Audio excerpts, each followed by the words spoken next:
বারবার বলেছি দলের পক্ষ থেকে, যে দোসররা ব্যাংকের 1000 কোটি টাকা মেরে বিদেশে পাচার করেছে আর নামমাত্র কিছু প্রতিষ্ঠান, এই প্রতিষ্ঠান সরকার ইচ্ছা করলে সেখানে প্রশাসক নিয়োগ করে সেই প্রতিষ্ঠানগুলো চালাতে পারে। গার্মেন্টস গুলো যাতে বন্ধ না হয়, দেশের একজন মালিক হিসেবে, দেশের একজন অধিকার সম্পন্ন ব্যক্তি হিসেবে গড়ে তুলতে পারে।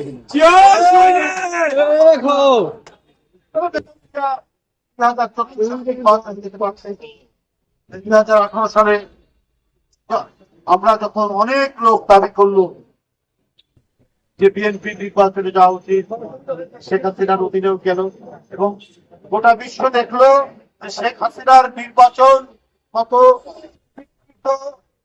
কত বিকারগ্রস্ত, জালিয়াতির ভয়াবহ রূপ প্রকাশ পেতে পারে। 2018 সালে বিএনপি অংশগ্রহণ করার মধ্যে দিয়ে সেটা প্রমাণ করে দিল যে শেখ হাসিনার আমরা যে নির্বাচনে অংশগ্রহণ করিনি, এটা যে কত নির্ভর।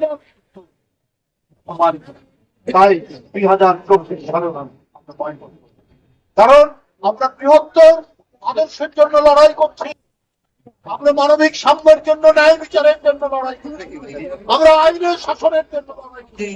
এই জন্য দরকার চিরায়ত গণতন্ত্র, গণতন্ত্র, খাঁটি গণতন্ত্র। এটা বৃহত্তর আদর্শের লড়াই। এখানে জনগণের মালিকেরা জনগণ, তো সেই মালিকেরা আটকে রাখা তো আপনার বড় ধরনের ফ্যাসিবাদকে প্রশ্রয় দেওয়া।